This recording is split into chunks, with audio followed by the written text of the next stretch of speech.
ये जो सत साधना बात कर रहे हो, ये दास ने सीडी बना रखी है और ज्ञान की हार्ड डिस्क बनने लग रही है सारी। ये सुरक्षित हो जाएंगी, सेव हो जाएंगी सबके कंप्यूटरों में। और ये दास ऐसी व्यवस्था करके जाएगा कि ये दास के जाने के बाद भी ये टीवी के माध्यम से, सीडी के माध्यम से ये ज्ञान भी और ये भक्ति और तीनों नाम भी प्रॉपरली दिए जाया करेंगे और पूरा विश्व पार होगा और हजारों वर्षों तक ये टेक्निक चलेगी।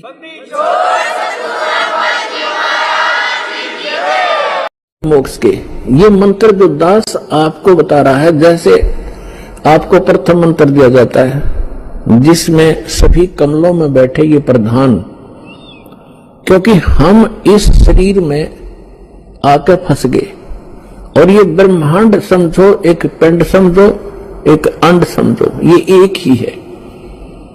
और हम इससे जब निकलेंगे, जब हम यहाँ के प्रधानों से जो हम सुविधाएं प्राप्त कर रहे हैं और हम ऋणी हो गए हैं, कर्जवान हो गए हैं, लोन हमारे पर गढ़ा हो गया कर्ज, तो हम इनसे बरी हो जाएंगे, तब हम चलेंगे।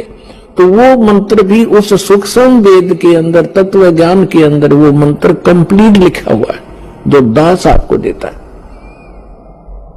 उसके बाद फिर मंत्र है वो सतनाम।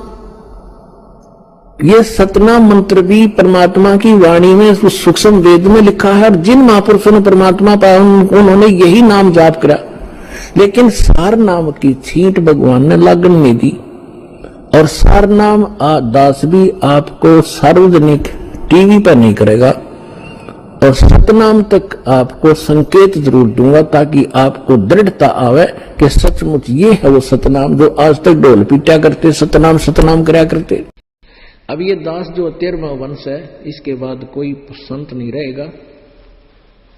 ये परमात्मा ने ये आधुनिक उपकरण इसलिए बनवाए हैं क्योंकि नकली गुरुआ ने काम बिगाड़े सदा ही। परमात्मा कबीर जी आए, उसके बाद सारे ने काम बिगाड़ दिया। गरीबदास जी को परमात्मा मिले, उन्होंने सही ज्ञान दिया, लेकिन उनके अनुयायियों ने, महंतों ने, पंथों ने, संतों ने उसको उस ज्ञान का कति बट्ठा बैठा दिया।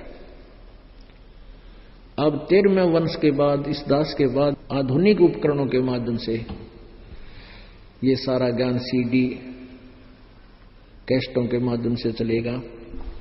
इन्हीं के माध्यम से उपदेश हुआ करेगा।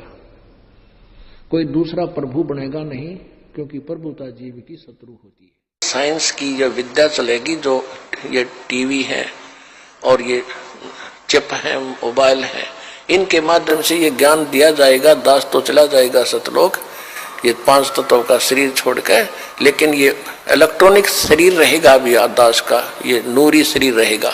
टीवी पर चला करेगा, नाम दिया करेंगे, नाम चलेगा। ऐसे तो फिर सार नाम भी टीवी सीडी से दिया जाएगा। दास के जाने के बाद व्यवस्था की जाएगी। पुण्यात्मा सतनाम 2 अक्षर का है और वही गुरु नानक जी ने जाप किया, वही गरीबदास जी ने, और वही इस दास को प्राप्त हुआ।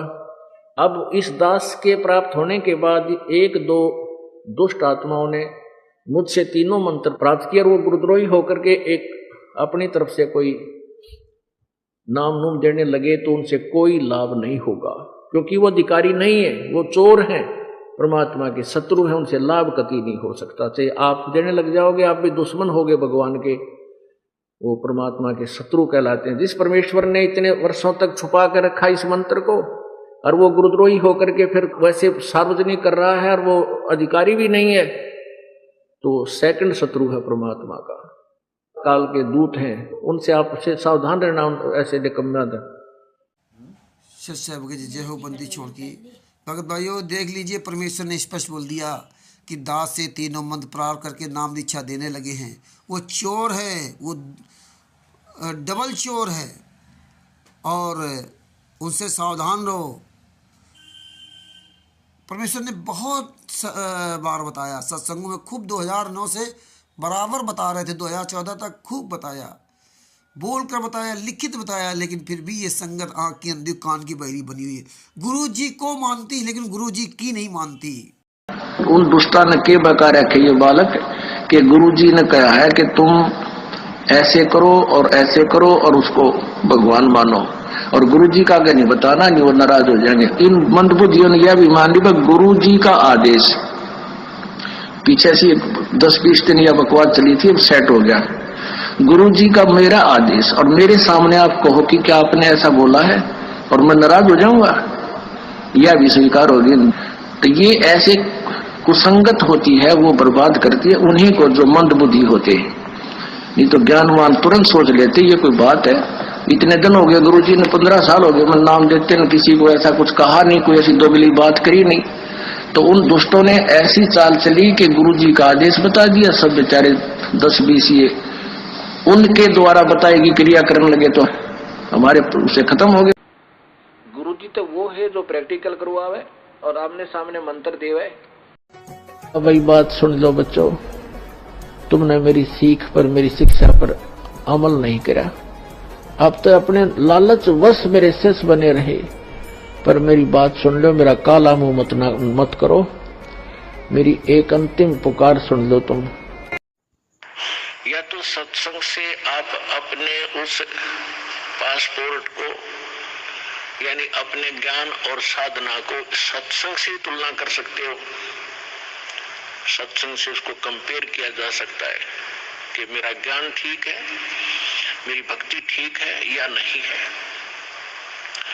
अन्यथा फिर आपको उस समय पता चलेगा जब आप धर्मराज के दरबार में खड़े होगे। सच साहब जी, परमेश्वर ने सब कुछ बता दिए। ये हैं मैंने आरएसएस के गुंडे लोग जो फर्जी नाम दीक्षा 2009 से डीवीडी द्वारा दे रहे थे। और ये पवन ठग, संजय ठग अपना नया षड्यंत्र चला करके पवन ठग जो है अपना जो है संकल्प नाम दीक्षा दिलवाने लगा और संजय ठग स्वयं गुरु बन करके नाम दीक्षा दे रहा है। यह है गद्दारों की पूरी टीम, जिसके बारे में परमेश्वर ने पूरा खुलासा किया था। 2009 से फर्जी नाम दीक्षा जो दी जा रही थी उसका पूरा परमेश्वर ने खुलासा कर दिया। और फिर भी संगत आंख की अंधी और कान की बहरी बनी हुई है। सत साहेब जय हो, बंदी छोड़ की जागो, नहीं तो वरना 600 साल पहले की तरह और सतलोक की तरह फिर तुम्हारा वही दुर्दशा होगी। सत साहेब जय हो परमात्मा की।